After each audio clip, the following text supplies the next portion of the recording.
Hello friends, welcome to our YouTube channel Bio Hackers. आज की हमारी वीडियो सेकंड वीडियो है चैप्टर ट्रांसपोर्टेशन इन प्लांट्स की, जो कि बायोलॉजी 8th क्लास का लेसन है। तो चलिए दोस्तों, आज की वीडियो कंटिन्यू करते हैं और बायोलॉजी को ईजी बनाते हैं। आज का टॉपिक हमारा absorption of water and minerals in plants है। आज का टॉपिक बहुत इंपॉर्टेंट है इस चैप्टर के लिए, तो ध्यान से समझिएगा इस चैप्टर को। इसके टू इम्पॉर्टेंट एस्पेक्ट्स हैं, absorption and conduction of water and minerals in plants.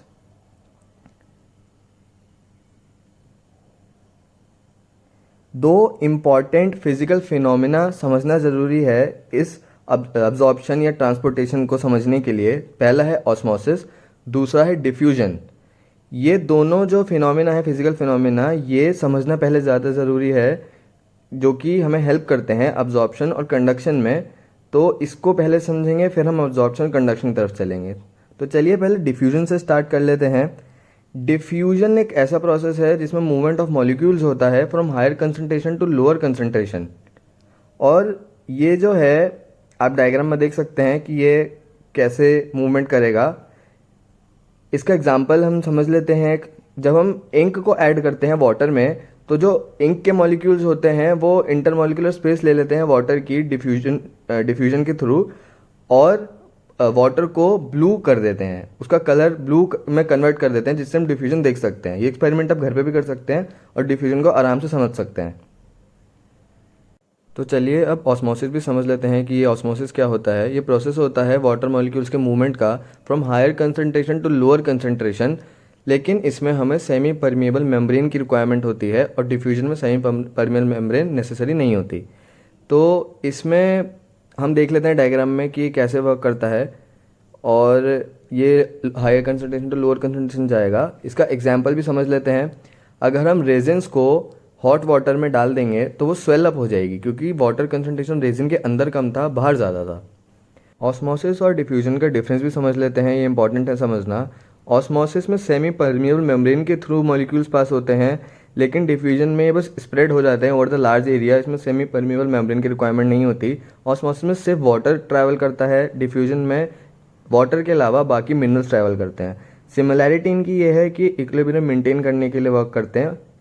अब ऑस्मोसिस और डिफ्यूजन समझने के बाद हम अब्जॉर्प्शन की तरफ चलते हैं। जो वाटर और मिनरल्स होते हैं, इनको हम कलेक्टिवली सैप कहते हैं, या सेल सैप कहते हैं, या प्लांट सैप भी कह सकते हैं। जो हमारे रूट हेयर्स होते हैं, रूट हेयर्स कुछ इस तरह दिखते हैं। रूट हेयर्स जो होते हैं ये एक तो यूनिसेलुलर होते हैं, और जो दूसरा पॉइंट है रूट हेयर्स के बारे में, ये थिन वॉल्ड आउटग्रोथ्स होते हैं, और जो कि एपिडर्मिस लेयर ऑफ रूट पे प्रेजेंट होते हैं। रूट हेयर्स जो होते हैं ये इंक्रीज कर देते हैं सरफेस एरिया रूट का, जिससे कि जो अब्जॉर्प्शन है वो बहुत क्विक हो पाए और बहुत ज़्यादा रेट में हो पाए एक साथ। अब हम अब्जॉर्प्शन ऑफ वाटर को थोड़ा डिटेल में पढ़ेंगे।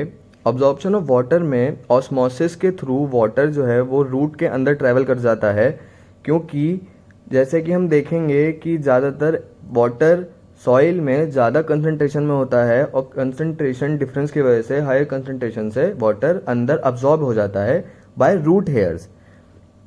रूट हेयर्स की हेल्प से जो ये वाटर है, ये कॉर्टेक्स के थ्रू, कॉर्टेक्स सेल के थ्रू, कॉर्टेक्स लेयर्स के थ्रू ट्रैवल कर जाता है जाइलम के अंदर। लेकिन इसमें क्या होता है, सेमी परमिएबल मेम्ब्रेन प्रेजेंट होती है। सेमी परमिएबल मेम्ब्रेन जो होती है वाटर के अलावा सारे और मेंबर्स की या मिनरल्स को अलाउ नहीं करती, उनका पैसेज रिस्ट्रिक्ट कर देती है। अब्जॉर्प्शन ऑफ मिनरल्स भी समझना ज़रूरी है, उसको समझ लेते हैं। मिनरल्स कैल्शियम, पोटेशियम और नाइट्रोजन एंड फॉस्फोरस जैसे मिनरल्स हमारे अब्जॉर्ब होते हैं इसमें। ये दो प्रोसेस के थ्रू हो सकता है, डिफ्यूजन और एक्टिव ट्रांसपोर्ट। डिफ्यूजन के केस में जो मिनरल्स हैं हमारे, वो सॉइल में ज़्यादा अमाउंट में प्रेजेंट होते हैं, ज़्यादा हायर कंसंट्रेशन में प्रेजेंट होते हैं, इसलिए रूट हेयर्स जो हैं इन्हें अब्जॉर्ब कर लेते हैं by the process of diffusion. और ये जो हायर कंसंट्रेशन से मिनरल्स हैं लोअर कंसंट्रेशन में चले जाते हैं, मतलब रूट्स के अंदर चले जाते हैं। और एक्टिव ट्रांसपोर्ट में इसका उल्टा होता है, लोअर कंसंट्रेशन से हायर कंसंट्रेशन जाता है। लेकिन जो ये है हायर, लोअर से हायर कंसंट्रेशन, ये कैसे हो रहा है, इसका प्रोसेस क्या है, ये कैसे पॉसिबल है? इसमें क्या होता है, यूटिलाइजेशन ऑफ एनर्जी होती है। एनर्जी जो होती है वो हमारी एटीपी के फॉर्म में होती है, और ये एटीपी जो प्लांट सेल्स को है वो रेस्पिरेशन के थ्रू मिलता है। रेस्पिरेशन अलग टॉपिक है, उसको हम डिफरेंट लेसन में कवर करेंगे। तो आगे बढ़ते हैं। तो चलिए अब कंडक्शन को समझना स्टार्ट करते हैं कि कंडक्शन क्या होता है। कंडक्शन हमारा ट्रांसपोर्ट ऑफ सब्सटेंस होता है from one part of the plant to the another part of the plant. इसमें जो हमारी रूट्स होती हैं वो जैसे वो कंटिन्यूसली मिनरल और वाटर को अब्जॉर्ब कर रही हैं, तो उस मिनरल वाटर को कंडक्शन की नीड है अब डिफरेंट पार्ट्स ऑफ प्लांट में पहुंचने के लिए। ऐसे ही जो लीव्स होती हैं प्लांट की, वो कंटिन्यूसली फूड बना रही हैं, उस फूड को भी ज़रूरत है कि उसका कंडक्शन हो और डिफरेंट पार्ट्स ऑफ प्लांट में पहुँचे। और ये जो कंडक्शन है ये दो डिफरेंट प्रोसेस से समझा जाता है। डिफरेंट प्रोसेस है उससे ये होता है। उसमें से पहला प्रोसेस है एसेंट ऑफ सैप, और जो दूसरा प्रोसेस है उसका नाम है रूट प्रेशर। तो चलिए हम एसेंट ऑफ सैप को समझना स्टार्ट करते हैं कि एसेंट ऑफ सैप क्या होता है। एसेंट ऑफ सैप का क्या मतलब है? एसेंट का मतलब है गोइंग अपवर्ड, और सैप का मतलब है वाटर प्लस मिनरल। जब वाटर और मिनरल्स अब्जॉर्प्शन के बाद जाइलम में पहुंचते हैं कॉर्टेक्स लेयर को क्रॉस करके, तो जैसे कि हमारे जाइलम में वेसल्स और ट्रैकीड्स प्रेजेंट होते हैं, ये हमने पिछली वीडियो में पढ़ा था। और ये जो होते हैं ट्रैकीड्स और वेसल, ये लॉन्ग होते हैं और ये हॉलो होते हैं और सिलेंड्रिकल इन शेप होते हैं।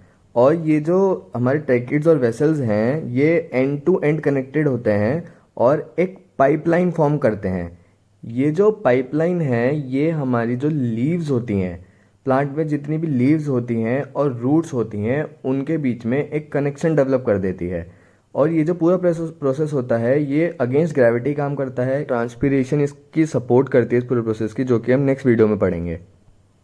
अब हम समझना स्टार्ट करते हैं रूट प्रेशर क्या होता है। ये आज की वीडियो का हमारा लास्ट टॉपिक है, तो इसे समझते हैं। ये कंटिन्यूस फ्लो होता है अब्जॉर्ब्ड वाटर का, और इससे एक्यूमुलेशन हो जाता है मिनरल सॉल्ट का।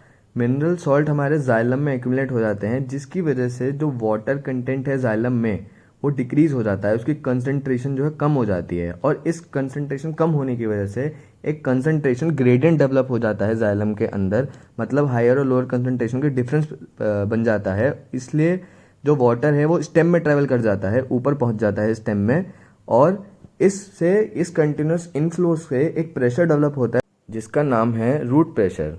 तो दोस्तों आज की वीडियो ये ख़त्म होती है, और हम आगे की वीडियो में अपना ये चैप्टर कंटिन्यू करेंगे, और हमारे नेक्स्ट टॉपिक का नाम है ट्रांसक्रिप्शन। तो दोस्तों उस वीडियो का वेट करिए, और अगर आप हमारे चैनल पर नए हैं तो हमारे चैनल को सब्सक्राइब कीजिए। आपको हमारी वीडियो अच्छी लगी हो तो हमारी वीडियो को लाइक कीजिए, और हमें कमेंट सेक्शन में ज़रूर बताएं कि आपको हमारी वीडियो कैसी लगी। तो चलिए अगली वीडियो में मिलते हैं।